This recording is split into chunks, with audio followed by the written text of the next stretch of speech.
आज फेरि मैले अर्को सामान मगाएको छु। यो चाहिँ नोन सुपर मलबाट आएको छ र यो चाहिँ DJI को गिम्बल हो, जुन चाहिँ भिडियो ब्लगिङहरू गर्नको लागि यसले चाहिँ फेस ट्र्याकिङहरू सबै गर्छ। र कस्तो यसको फिचरहरू छ र कस्तो छ यो प्रोडक्ट म अनबक्सिङ गरेर तपाईँहरूलाई देखाउनेछु।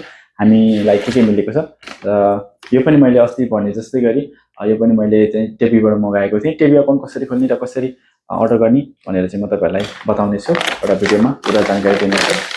र फटाफट हामी यसको सामान लिनेछौँ।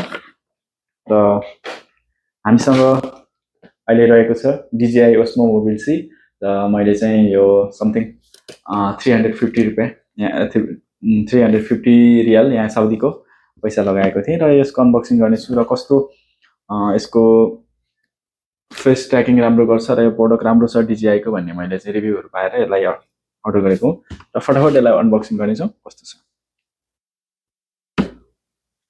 माथिबाट हामीलाई यस्तो एउटा यसले मिल्ने छ। यसमा के छ हामी हेर्नेछौँ।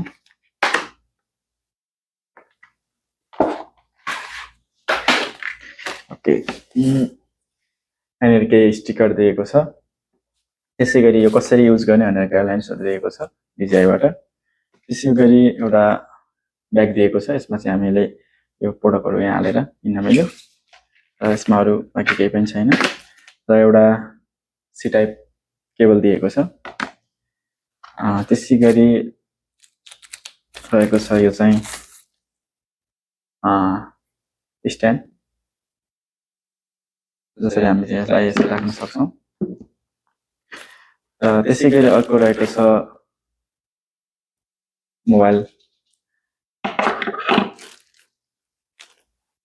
मोबाइलको लागि। र यहाँनिर हामीलाई सानो यो रहेको छ। एक्चुअलीमा आज यो के हो भन्ने थाहा छैन। सायद यो मोबाइलहरूको लागि यहाँनिर चप्काएर मोबाइलहरूलाई एडजस्ट गर्नको लागि होला या थाहा छैन यसको बारेमा। त्यसै गरी बक्सभित्र यति नै रहेको छ, अरू केही पनि छैन। र मेन हाम्रो सामान यहाँ रहेको छ, यहाँनिर देख्न सक्नुहुनेछ। यहाँनिर देख्न सक्नुहुनेछ DJI लेखेको। र यसलाई हामी फटाफट अन गर्नेछौँ। अन गर्नको लागि चाहिँ हामीले यहाँनिर पावर बटनको चिन्ह पाएका छौँ र सी टाइप चार्जर केबल यहाँनिर रहेको छ, अन भएको छ।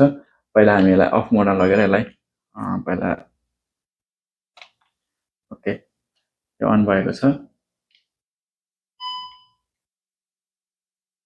त्यसै गरी यसलाई यहाँनिर फिक्स पनि गर्नेछौँ। ओके, मसँग अर्को मोबाइल आएको छ। यो मोबाइलबाट म कनेक्ट गर्नेछु। यसमा चाहिँ पहिला म यसलाई यहाँ लगाउने छु र ब्लुटुथ कनेक्ट गर्ने ट्राई गर्नेछु। पहिला ब्लुटुथ कनेक्ट गर्नेछु यसमा।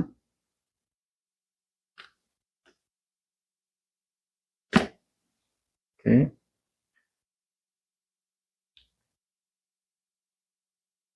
ओके, यसबाट भिडियोहरू पनि हामी ट्राई गर्नेछौँ कस्तो छ। जस्तो चाहिँ अब फ्युचरहरू म क्यामेरा ओपन गर्नेछु।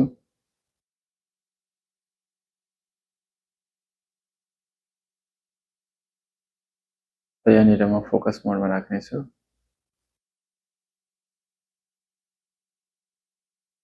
त्यहाँनिर तपाईँले देख्न सक्नुहुनेछ यहाँनिर चाहिँ मेरो क्यामेरालाई, मेरो फोनलाई फोकस गरिरहेछ यसले।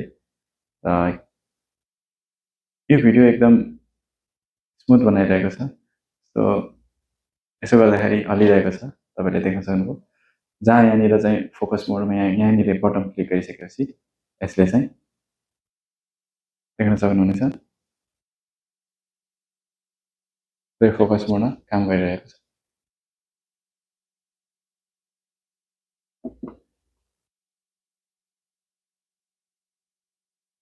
र यसबाट भिडियोहरू म पछि आउँदो यही गिम्बलबाट म भिडियोहरू बनाउने छु र कस्तो आउँछ म तपाईँहरूलाई भिडियो फेरि अपलोड गर्नेछु।